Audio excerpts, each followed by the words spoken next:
이제 우리 함께 기도하겠습니다.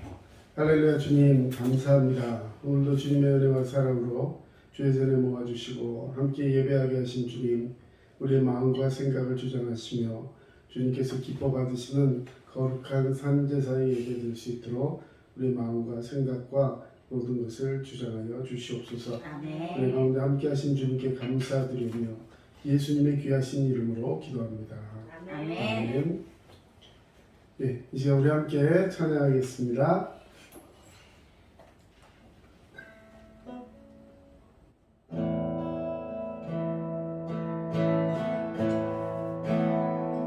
괴로울 때 주님의 얼굴 보라, 여호와의 주님 바라보아라. 내 삶에서 친구들아, 위로의 주님 바라보아라.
말씀 창세기 22장 1절에서 14절까지 말씀입니다. 오늘 말씀 좀 길어서 제가 한 절 읽고 여러분 한 절 읽고 번갈아 읽도록 하겠습니다. 그 일 후에 하나님이 아브라함을 시험하시려고 그를 부르시되 아브라함아 하시니 그가 이르되 내가 여기 있나이다. 여호와께서 이르시되 내 아들 내 사랑하는 독자 이삭을 데리고 모리아 땅으로 가서 내가 네게 일러준 한 산 거기서 그를 번제로 드리라. 아브라함이 아침에 일찍이 일어나 나귀의 안장을 지우고 두 종과 그의 아들 이삭을 데리고 번제에 쓸 나무를 쪼개어 가지고 떠나 하나님이 자기에게 일러주신 곳으로 가더니 제3일에 아브라함이 눈을 들어 그곳을 멀리 바라본지라. 이에 아브라함이 종들에게 이르되 너희는 나귀와 함께 여기서 기다리라. 내가 아이와 함께 저기 가서 예배하고 우리가 너희에게로 돌아오리라 하고 아브라함이 이에 번제 나무를 가져다가 그의 아들 이삭에게 지우고 자기는 불과 칼을 손에 들고 두 사람이 동행하더니 이삭이 그 아버지 아브라함에게 말하여 이르되 내 아버지여 하니 그가 이르되 내 아들아 내가 여기 있노라. 이삭이 이르되 불과 나무는 있거니와 번제할 어린 양은 어디 있나이까.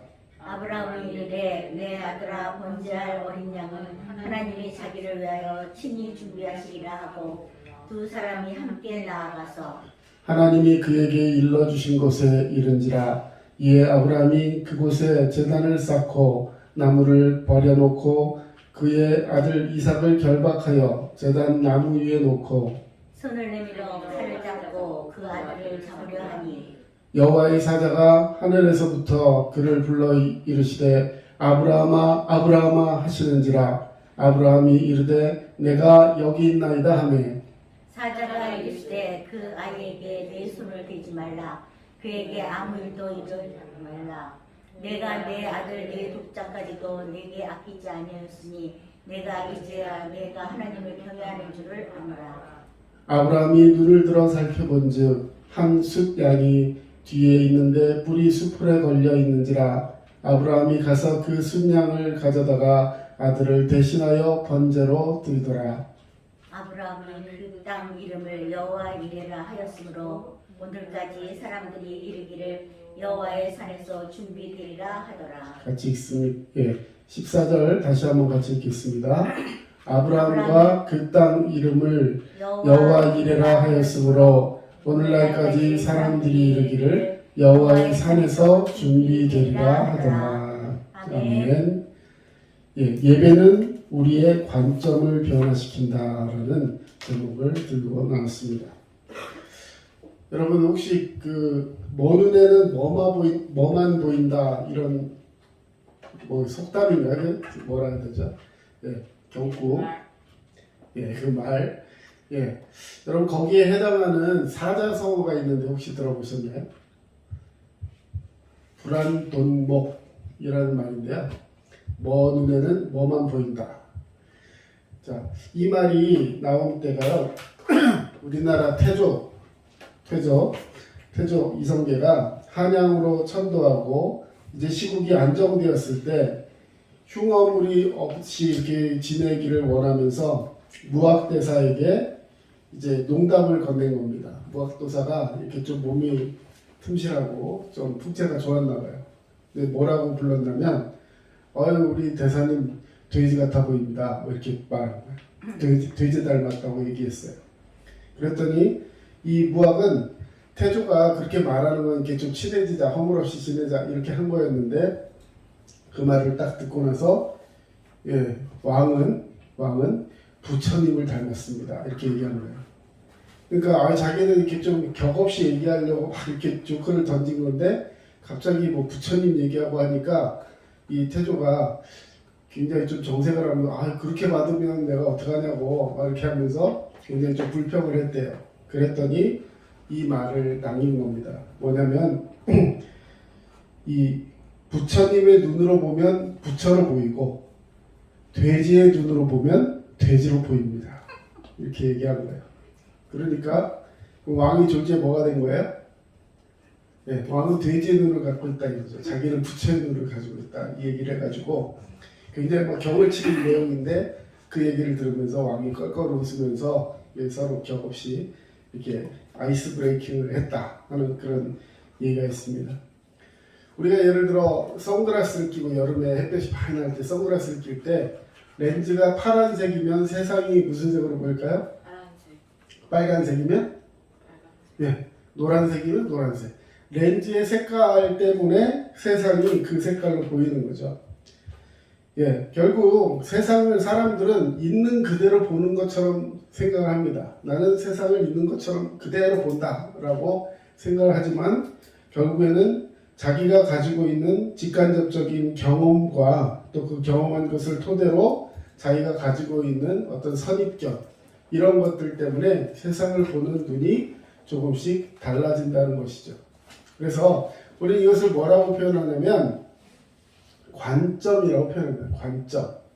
자기가 보는 것을 그냥 자기 수준으로 그냥 객관적으로 눈에 보이는 것 그대로 받아들여서 보는 것 같지만 사실은 자기도 모르게 자기 안에 가지고 있는 선입견, 어떤 관점이 있어서 그 관점대로 세상을 바라본다는 것입니다. 그래서 이 자기 관점이 전혀 없는 사람은 아무도 없어요. 예. 우리 누구도 여기 계신 우리 성도님들도 나는 굉장히 객관적인 사람이다. 굉장히 중용 모든 것을 바라볼 때 정확하게 이 중간 관점에서 보면서 누구에게 치우치지도 않고 뭐 진보 보수 이런 것도 아니고 굉장히 정확하게 볼 수 있는 사람이다 라고 말하고 싶은 사람이 있을지 모르지만 우리 모두 다 가만 보면 자기의 관점을 가지고 있다는 거죠. 그래서 자기 나름대로의 관점을 가지고 모든 것을 판단합니다. 그런데 문제는 사람들이 쓰고 있는 자기만의 안경, 다시 말해 이 관점이라는 것이 오염되어 있다는 거예요. 예. 그냥 자기는 건전한 사고를 가지고 세상을 바라보는 것 같지만 그것이 누군가에 의해 학습될 수도 있고 또 누군가에 의해서 조정될 수도 있는 그런 여지를 분명하게 가지고 있다는 것입니다. 그래서 세상을 바라보는 관점이 오염되면 세상을 약간 이상하게 바라볼 수 있고 그것 때문에 사람들과의 관계 속에서 자기 의견을 막 내면서 이 세상을 서로 이렇게 힘들게 하는 그런 부분이 있을 수 있다는 것입니다.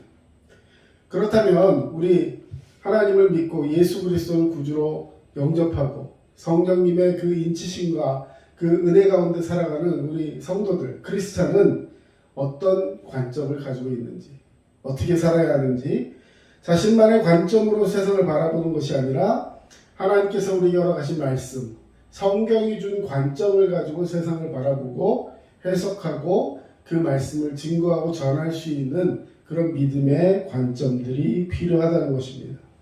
그래서 신앙이라는 것은 자신의 안경을 벗고 하나님 주신 안경을 다시 쓰고 세상을 바라보는 거예요. 자, 우리의 관점을 이제는 내 관점 혹은 세상의 관점이 아니라 하나님의 관점으로 바꾸어주는 것, 이것이 우리의 믿음의 진보이고 결과적으로 이것이 어떤 것을 통해 가능하냐면 바로 예배를 통해 가능하다는 것입니다. 우리 여기 써놓은 글 한번 같이 읽어봅시다. 시작. 우리의 관점을 하나님의 관점으로 바꾸어주는 작업이 바로 예배이다. 여러분 우리가 드리고 있는 이 예배가 바로 우리의 관점을 바꾸는 것이고 오늘 제목처럼 예배는 우리의 관점을 바꿔준다는 것.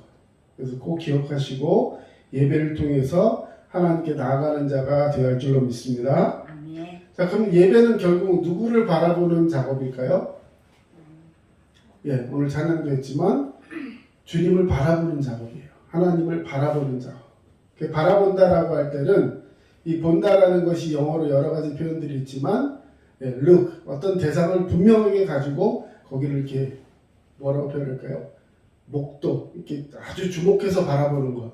이것이 이 바라본다라는 표현에서 사용하는 이 단어입니다. 이사야서 40장 31절에 보면 예, 이런 말씀이 있습니다. 오직 여호와를 앙망하는 자는 새 힘을 얻으리니 독수리가 날개치며 올라감 같을 것이요. 독수리가 날개를 탁 치고 올라가면요, 보통 다른 새들은 날개를 확 이렇게 펼치고 날아갑니다. 근데 독수리는 어느 정도 상승 기류를 다 타고 올라가면 그 다음엔 날개를 이렇게 접지 않아도 그냥 이렇게 떠 있어요. 활공이라고 하는데 그렇게 하면서 세상을 아주 높은 그 독수리의 높이에서 세상을 바라보게 됩니다. 그러면 독수리는 제가 알기로는 시력이 굉장히 좋은 이 동물 중에 하나예요.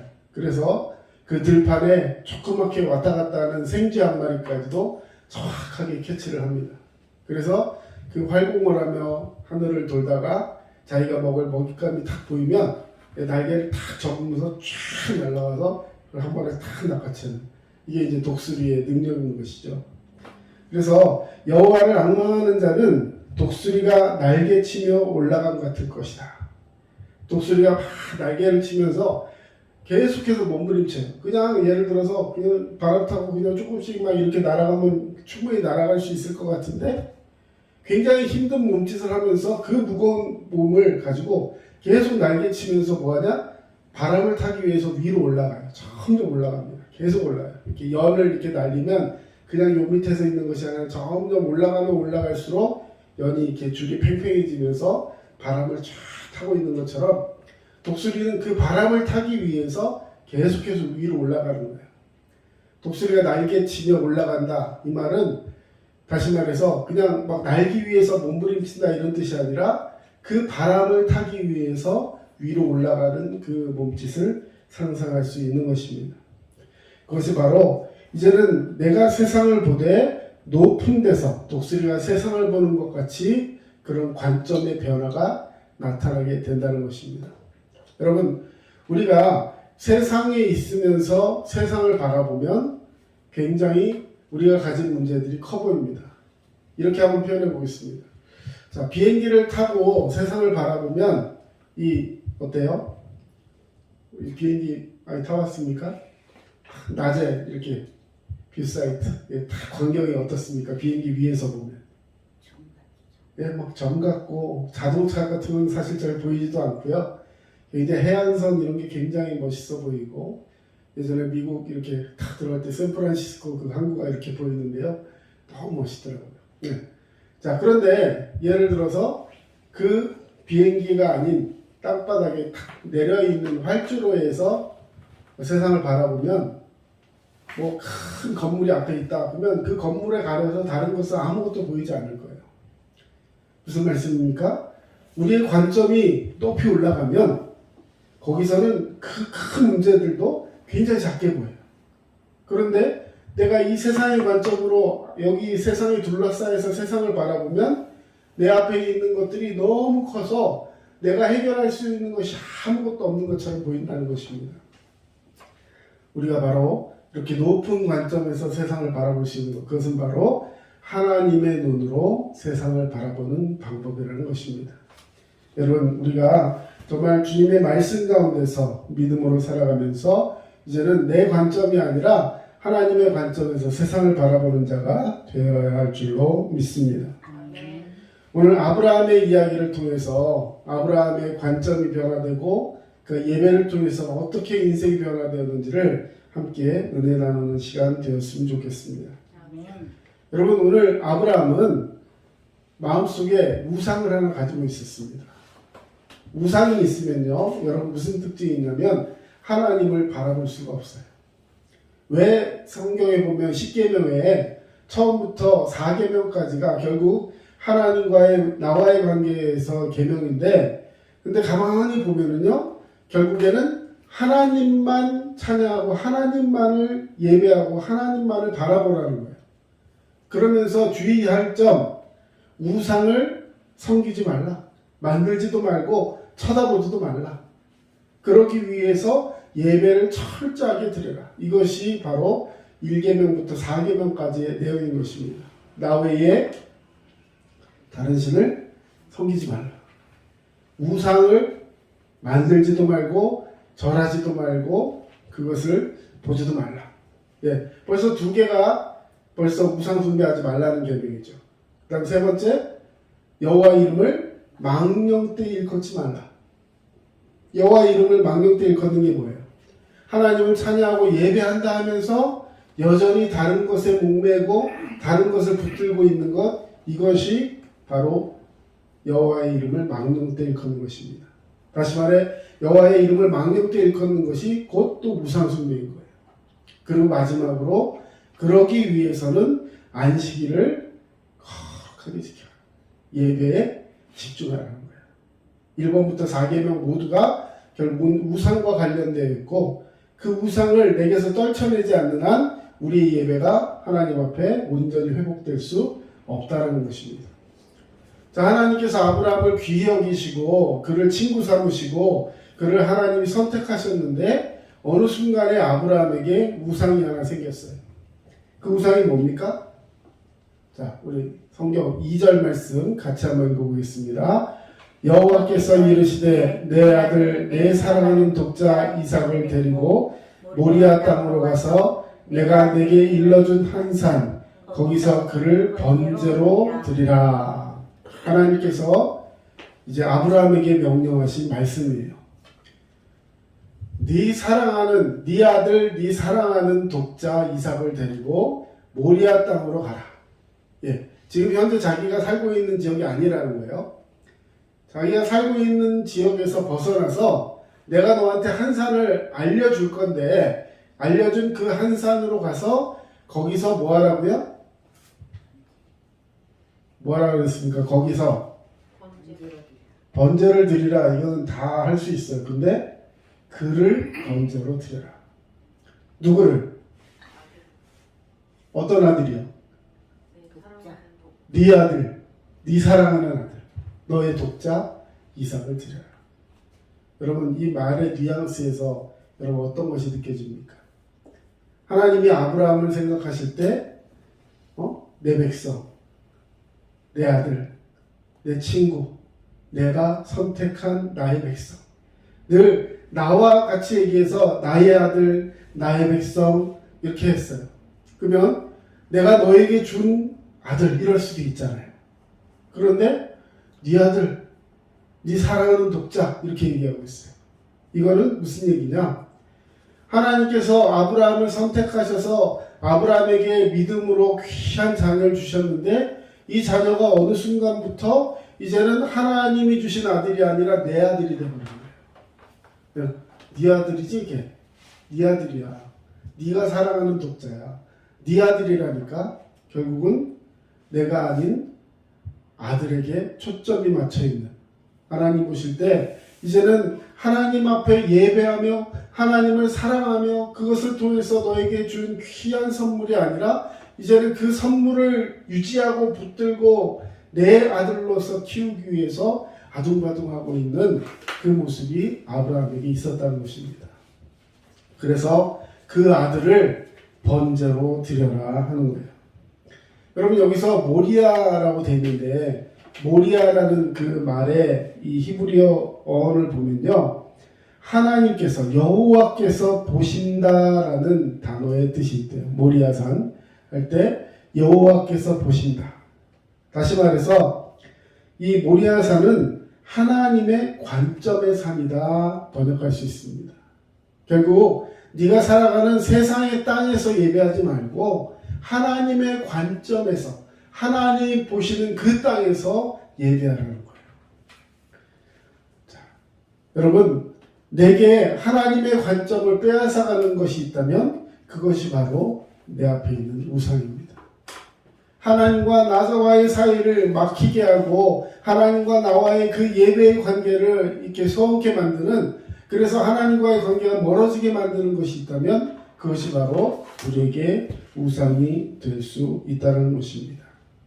우리 아까 2절 말씀 읽었었는데요. 여호와께서 이르시되 내 사랑하는 아들 독자 이삭을 데리고 모리아 땅으로 가서 내가 내게 일러준 한 산 거기서 그를 예배하라. 왜 하나님께서 이런 명령을 하셨을까? 아브라함에게 독자 이삭은 우상과 같은 존재가 되었기 때문에 그렇습니다. 자, 내게 하나님이 나와의 하나님과의 관점을 빼앗아가는 것들 그 앞에 있을 때 하나님께서 그에게 원하신 것은 뭐냐면 첫 번째로 내 것이라고 고집하는 것들을 내려놓으라는 거예요. 자, 아들이 누구의 아들이에요? 우리 한국의 엄마 아빠들, 특히 할머니 할아버지들이 보면 예쁜 손주를 보면 뭐라 그래요? 아이고 내 새끼. 아이고 내 새끼 하면서 물론 좋은 의미죠. 너무 사랑하고 내가 어떻게 해서든지 책임져 주고 싶고 최대한 뭔가 해주고 싶고 그야말로 옛날에 보면 애를 막 보면 막 물고 빨고 하면서 키웠어요. 그렇잖아요. 그런데 이것이 어느 순간에 가만히 보면 나의 집착이 될 수 있어요. 그래서 우상 중에 많은 우상들이 있겠지만 가장 특히 우리 한국의 현대사회에 있어서 가장 힘든 존재가 뭔가라고 했을 때 이 자녀에 대한 우상, 자녀가 우상이 되어버립니다. 그 예 없으면 난 못 산다. 저는 가끔 그런 경험할 때가 있습니다. 제가 하나님을 의지한다 하면서도 하나님보다 더 의지하고 이분은 꼭 옆에 있었으면 좋겠다 이런 분이 있으면요, 이 목회 현장에서 가만 보면 하나님이 이렇게 정리하시는 것을 볼 수 있어요. 우리는 하나님만 바라보고 나아가야 할 줄로 믿습니다. 아멘. 아무리 좋은 사람이 있어도 나는 이 사람 없으면 안 돼 이런 걸 자꾸 말로 하면 안 돼요. 왜? 나는 하나님만 있으면 돼. 다른 필요한 게 뭐가 있어요? 하나님만 있으면 돼요. 하나님만 계시면, 나와 함께 하시면 모든 것을 준비해 주시고 나에게 허락해 주시는 하나님, 그 하나님이 함께 하시면 우리에게 놀라운 축복의 역사가 있는 줄로 믿습니다. 아멘. 아까도 읽었지만 내 아들, 내 사랑하는 독자, 하나님은 딱 정확하게 찝어서 얘기하고 있어요. 네 사랑하는 아들 독자. 여러분, 하나님께서 지금 내 독자 이 말 가만히 기억해 보세요. 아브라함 입장에서는 이삭이 독자예요. 맞아요? 독자가 아니에요. 다른 아들도 있잖아요. 그렇죠? 인간적으로 낳은 아들도 있잖아요. 그죠? 그리고 하나님이 이 아들 말고 또 더 아들을 주실지 안 주실지 어떻게 알아요? 믿음으로 주셨는데. 근데 아브라함은 딱 정해 있어요. 이 아들 하나다. 난 더 이상 낳을 수도 없고 낳을 생각도 없고 그냥 여기에 딱 머물러 이 아이에게 집중한다는 생각을 가지고 있습니다. 하나님이 아닌 아들에 집중을 하고 있는 것이죠.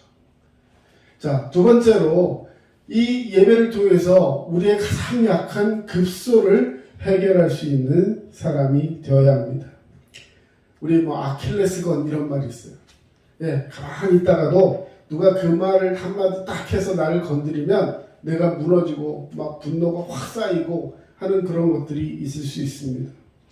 아브라함에게 이삭은 이 땅에서 가장 사랑하는 것이기 때문에 바로 아브라함의 급소였습니다. 그런데 하나님 그것을 치셔요. 요것만 안 건드리면 되는데 하나님은 그걸 다 건드십니다. 하나님이 잔인하게 느껴지십니까? 그러나 신앙생활에 있어서 이 급소를 해결하지 않고는 하나님의 관점을 얻을 수 없다는 것. 나는 늘 그것만 보고 있기 때문에 하나님의 관점을 얻을 수가 없습니다.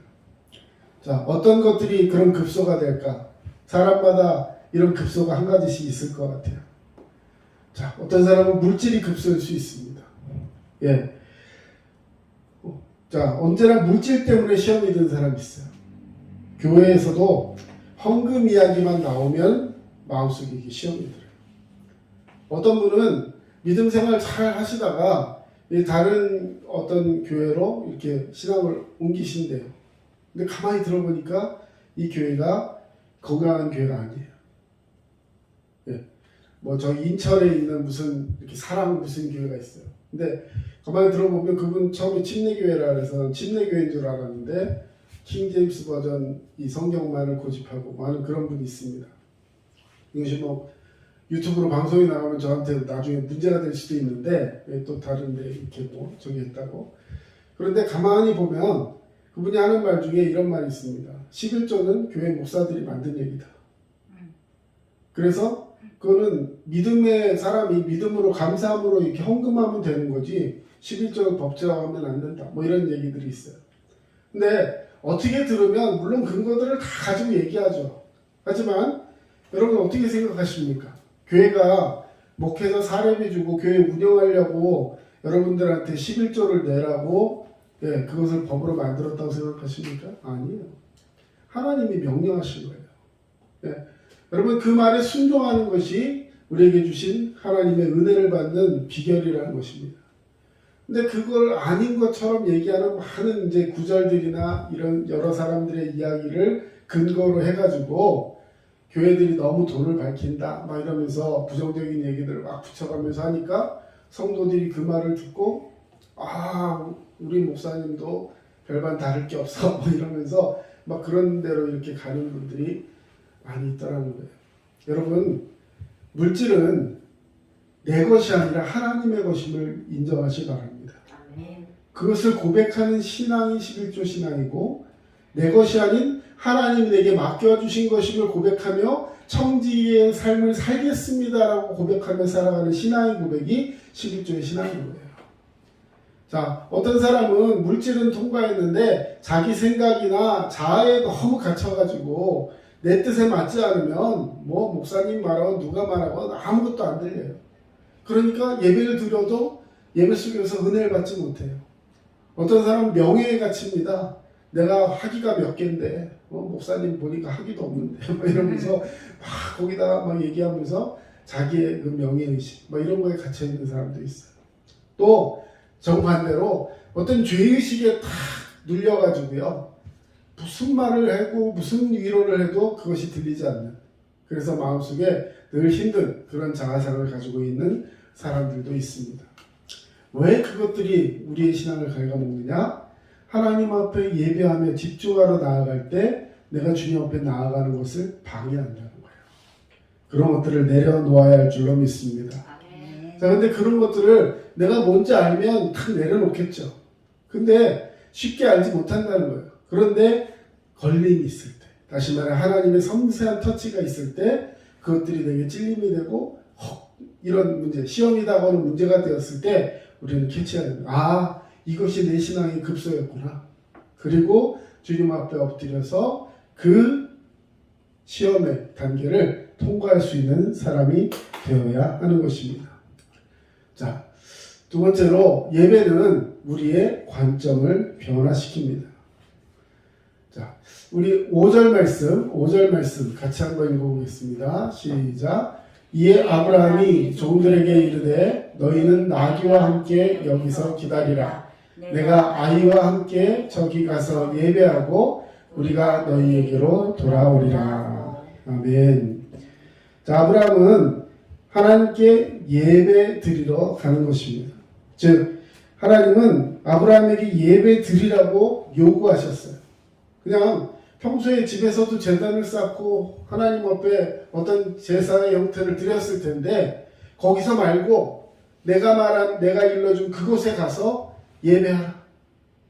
평소에 드리던 양이나 염소나 이런 거 말고 내가 너에게 명령하는 바로 그 아들을 하나님 앞에 번제로 드려라. 여러분 번제가 뭔지 알죠? 제물을 드리는데 그냥 드리는 것이 아니라 죽입니다. 모든 피를 다 쏟아내야 돼요. 그리고 배를 갈라서 뱃속에 있는 내장과 장기들을 다 꺼내고 그걸 물로 씻어서 그리고 그것을 단 위에 벌려놓고 또 성경에 보면 각을 뜨라 그랬어요. 머리, 다리, 팔 다 분리해가지고 다 벌려놓고 그 다음에 불을 질러서 태워서 드리는 제사, 이게 번제예요. 얼마나 끔찍합니까? 누구를? 내 아들을 그렇게 드리라는 거예요. 근데 거기 가고 있어요. 자, 아브라함은 왜 이런 일을 해야 할까? 왜 하나님은 이런 끔찍한 일을 명령하고 계실까? 여러분, 이것은 아브라함의 관점을 변화시키기 위해서 하신 하나님의 특단의 조치였다는 거예요. 여러분, 그러나 분명히 아십시오. 성경 어디에도 실제로 사람을 번제로 드린 예는 없습니다. 왜 그럼 하나님이 그렇게까지 말씀하셨을까? 그냥 일반적인 요구와 일반적인 명령으로는 아브라함의 관점을 변화시킬 수 없다는 것을 하나님은 아셨다는 것입니다. 내 관점을 포기하고 하나님의 관점으로 사건을 보고 문제를 보고 인생을 보기로 결단하라고 하나님이 그를 불러 초청하신 것입니다. 바른 예배는 우리의 관점을 변화시켜서 하나님의 관점으로 세상을 보게 만드는 것입니다. 여러분, 바로 예배는 이렇게 하나님을 만나는 장소요, 하나님의 눈으로 세상을 바라보는 그 시점의 변화를 갖는 태도라는 것이죠. 여러분, 일주일 동안 세상 가운데 열심히 살 때 우리는 자꾸 눈이 세상으로 다가가게 돼 있어요. 세상의 눈으로 세상을 바라보게 돼 있습니다. 아까도 말씀드렸지만 세상에 갇혀서 세상을 바라보다 보니까 문제만 보이고 점점 쌓여지는 그 문제들 가운데 해결할 수 없는 막막한 가운데 주님을 바라보는 시도조차 못하고 자꾸만 주눅들게 돼 있어요. 그때 예배를 통해서 이 관점이 아닌 하나님의 관점으로 세상을 보게 하시는 거예요. 더 이상 문제가 문제되지 않아요. 하나님께서 우리와 함께 하심을 인정하면서 주님의 방법으로 나아가는 믿음을 갖게 하신 줄로 믿습니다. 자, 그러면 하나님은 왜 이토록 예배의 요구를 아브라함에게 하셨고, 아브라함은 그렇다면 어떻게 그 엄청난 명령을 순종함으로 나아갈 수 있었을까? 오늘 세 가지 비결을 말씀드리고 마치고자 합니다. 자, 먼저 왜라고 따져 묻지 않았어요. 여러분, 상식적으로 아들을 바치라는데 왜요? 이러면 생각나지 않겠어요? 아니, 왜요? 아니, 저 같으면 그런 생각도 들 것 같아요. 아니, 주실 때는 언제고 다시 바치라 하십니까? 100세 때 낳은 아이잖아요. 하나님이 말씀해 주셔가지고 100세 때, 그것도 태문이 다 닫혀서 더 이상 생산할 수 없는 아내로부터 하나님은 말씀을 통해서 그 아들을 주셨어요. 근데 정확한 나이는 나와 있지 않지만 아이가 자기가 불타서 이게 번제로 드려질 그 양의 나무를 자기가 메고 갈 정도 나이가 된다면 그럼 몇 살 정도 됐을까요? 못해도 한 14살? 15살? 이 정도 됐을 것 같아요. 그렇죠? 네, 아이가 사람 하나를 번제로 드려야 할 정도의 나무의 양을 메고 가려면 엄청난 힘이죠. 다시 말해서 스스로 자기 살이 분별할 수 있고 힘도 다 가지고 있고 스스로 이제 성인의 나이가 됐을 정도의 이제 그런 가치를 가지고 있는 아이였을 거예요. 그 아이를 이제 바치라는 거예요. 왜요? 여러분, 이런 생각 들지 않을까요? 뭐 그런 찬양도 있잖아요. 왜 나만 왜 나만? 여태까지 이런 명령을 들어본 적도 없는데 왜? 여러분, 그 왜가 우리의 마음을 닫아버립니다. 물론 그 드는 의심을 그냥 숨겨놓고 있으라는 얘기는 아니에요. 왜가 아닌 하나님을 바라보며 어떻게 하면 좋겠습니까? 어떻게 하시길 원하십니까? 주님 앞에 순종하는 자가 되어 줄로 믿습니다. 자, 왜라고 묻지 않았어요.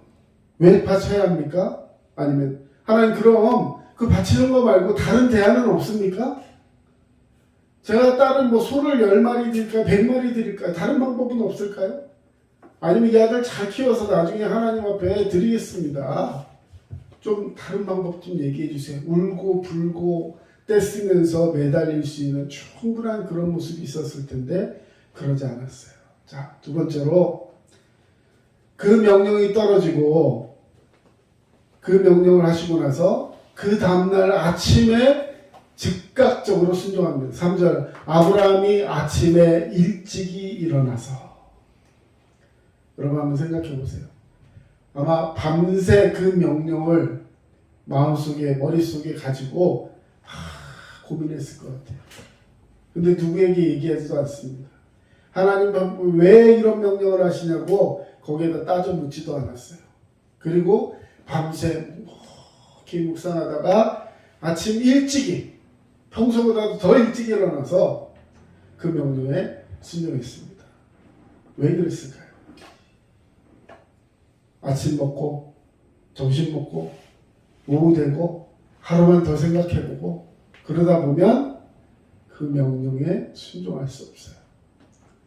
여러분 아침에 이렇게 밤새 공부하다가 아침에 이렇게 알람 맞춰놓고 일어나서 깨는 거 쉽지 않죠. 정말 잠 때문에 힘들어하는 사람 제가 알고 있어요. 자, 근데 여러분 어떻게 하는 게 제일 잘 일어나는 방법일까요? 그 소리가 들렸을 때 무조건 일어난다라는 각오를 가지고 벌떡 일어나지 않으면 정말 일어나기 힘들어요. 예전에 어떤 부흥사 목사님이 하시는 말씀 중에 정말 공감되는 게 하나 있었어요. 뭐냐면 새벽 예배는 가만히 있으면 못 나온대요. 그 무슨 얘기냐? 누가 가만히를 쓰고 자나? 이렇게 얘기했는데 그 무슨 얘기냐면요. 어떤 믿지 않는 남편하고 막 핍박받으면서 신앙생활하던 여자 집사님이 있었는데 그 맨날 남편이 술만 먹으면 교회 가지 말라고 막 때리기도 하고 성경책 찍기도 하고 막 그러면서 핍박을 했었어요. 근데 이 부인은요 그렇게 핍박을 해도 새벽 되면 막 일어나가지고 교회 가서 막 울면서 기도하고 새벽 예배 드리고 와서 또 살고 또 남편에게 순종하고 열심히 살았어요. 그런데 그러던 어느 날 남편이 변화가 됩니다. 이제 교회 열심히 나가. 내 교회 나가는 거 방해하지 않을게. 그러다 어느 날 이제 주일날도 가끔씩 나갑니다. 남편도 얼마나 감사해요. 교회 목사님 막 박수를 쳐주고 이 누구누구 집사님 남편이 이제 신앙생활하게 됐습니다. 여러분 축복해 주세요. 막 이제 박수를 받았어요. 근데 그러고 나서 며칠 있다가 부인이 이제 새벽 시간이 됐는데 알람을 안 해놔도 이 부인은 벌떡벌떡 일어나요. 그 시간이 되면. 근데 어느 날 남편이 이상해서 딱 보니까 부인이 안 가고 자고 있는 거예요. 그래가지고 왜 교회 안 가? 왜 새벽기도 안 가? 그랬더니 이 부인이 하는 말이 가만히 있어봐. 가만히 있어봐. 그랬대요. 그래서 가만히 있으면 기도 못 간다. 무슨 말인지 이해가 됐습니까? 그러니까 자기가 가야 되는데 이제 뭔가 해결된 것 같은데 뭔가 좀 좋아진 것 같은데 이러면서 느슨해지기 시작하면 그 결단이 흐려진다는 거예요. 즉각적인 순종. 정말 힘들지만 가장 쉬운 방법이 바로 이겁니다. 다른 생각, 다른 거, 잡음, 망설임 이런 것들이 들어가기 시작하면 절대 결단할 수 없어요. 왜라고 묻지 않았고 즉각적으로 순종했습니다. 마지막으로 그냥 즉각적으로 순종하고 바로 가서 해결할 수 있는 것이 아니라 거기서부터 3일을 걸어서 모리아산을 갔다는 거예요. 여러분 그 3일을 아들하고 또 뒤에 있는 식솔들하고 나귀에다가 짐을 싣고 막 이렇게 가는데 무슨 생각이 들었겠어요? 험한 생각이 그를 다 앞섰을 것입니다. 가다가 그냥 돌아설까? 꼭 이래야 되나? 하나님 무슨 다른 말씀도 주시지 않을까? 이런 생각을 하면서 걸어갔어요. 심지어 나중에 아들도 묻습니다. 아버지 이렇게 불도 있고요 칼도 있고요 이 나무찜도 있는데 왜 번제할 양은 없습니까? 여러분 저는 여기서 이 아브라함의 귀한 믿음을 하나 본 게 있어요. 오늘 설교에는 넣지 않았지만 아브라함은 입술로도 범죄하지 않았어요. 만약에 아브라함이 그 아들 이삭의 질문에 번제할 양이 너다 이렇게 얘기했으면 아마 얘기가 달라지지 않았을까 싶습니다. 번제할 양이 그 아들이었잖아요. 하나님 그렇게 명령하셨는데 그렇게 말하지 않았어요. 하나님이 준비하신다. 그리고 실제로 하나님이 준비하신 줄로 믿습니다. 아멘. 여러분 우리가 하나님의 관점으로 살면 모든 것을 하나님이 준비하시는 줄로 믿습니다. 모리아산에 가서 번제물을 드리려고 했더니 칼을 들고 이제 딱 죽이려고 했더니 천사가 그를 막으면서 어떤 일이 일어납니까? 그 옆에 뿔이 수풀에 걸려서 도망치지 못하는 순양이 있어서 그 순양을 번제로 하나님 앞에 드렸어요. 여러분 그런데 가만히 생각해 보세요. 그 숫 양을 언제 하나님이 준비하셨을까요? 죽이려고 했을 때 갑자기 양이 생겼을까요? 아니면 미리 그 양을 거기다 준비해 놨을까요? 미리 그 양이 거기 걸려 있었을 거예요. 근데 아브라함은 전혀 보지 못했어요. 언제? 하나님 앞에 순종하기 직전까지도 보이지 않았어요. 순종하려고 하고 하나님 음성이 들린 다음에 주변을 돌아보니까 이미 예비해 놓으신 양이 보였다는 것입니다. 그래서 그 양을 보고 여호와 이레, 하나님이 여호와의 산에서 준비하셨다라고 말한 겁니다. 아브라함이 눈을 들어 살펴본즉 한 숫양이 뒤에 있는데 뿔이 숯불에 걸려 있는지라. 아브라함이 가서 그 숫양을 가져다가 아들을 대신하여 번제로 드리더라. 우리 14절 같이 한번 읽습니다. 아브라함이 그 땅 이름을 여호와 이레라 하였으므로 오늘날까지 사람들이 이르기를 여호와의 산에서 준비되리라 하더라. 아멘. 자, 어디서 준비된다고요? 여호와의 산에서 준비되리라. 여러분, 이 사건이 왜 중요하냐면 나중에 이삭을 번제로 드리려고 했던 이 산이, 그리고 그렇게 해서 번제로 드렸던 그 제단이 나중에 뭐가 되냐면 이스라엘의 성전의 기초가 돼요. 솔로몬이 나중에 여기서 이제 하나님 앞에 예배한다 라고 표현하게 됩니다.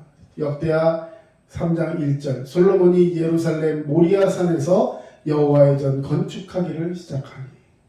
지금은 이슬람의 모스크가 있지만 지금 현재 그 자리가 바로 모리아산, 이삭을 번제로 드린 그 제단이 이스라엘 성전이 되어 있어요.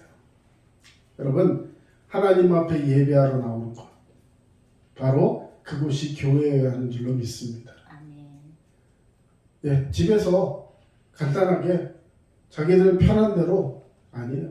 하나님이 명령하신 곳에서, 하나님이 말씀하신 그곳에서 예배하는 자가 되어야 할 줄로 믿습니다. 이렇게 주님 앞에 나오면 이제는 주님의 관점을 가지고 세상을 바라보게 될 때 하나님은 크게 보이고 문제는 작게 보입니다. 하나님을 바라보고 하나님께서 말씀하시는구나, 순종하겠습니다. 하나님의 명령이 보이기 시작하고 순종의 은혜를 깨닫게 되고 그 기쁨을 누리게 된다라는 말씀입니다. 여러분, 오늘 이런 믿음을 가지고 주님 앞에 승리하는 자 되시기를 주의 이름으로 축원합니다.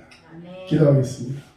사랑해 주님 감사합니다. 오늘도 주님의 은혜와 사랑으로 우리를 붙들어 주시고 주님 앞에 깨어 기도할 수 있는 예배자로 우리를 세워주시는 줄로 믿고 감사를 드립니다.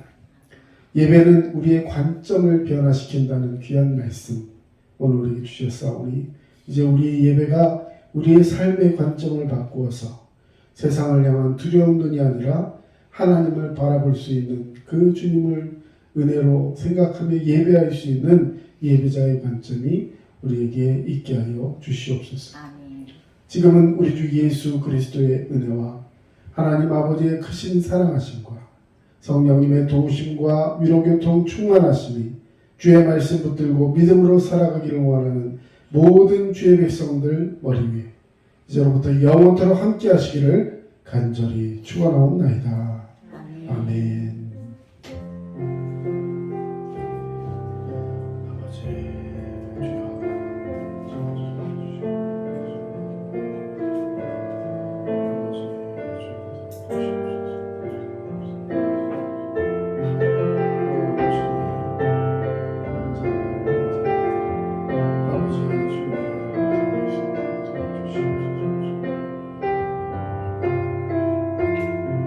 지금까지 남양주 다산 신도시 두드림 침례교회 전초로 목사였습니다. 여러분 늘 믿음으로 승리하시기 바랍니다. 감사합니다.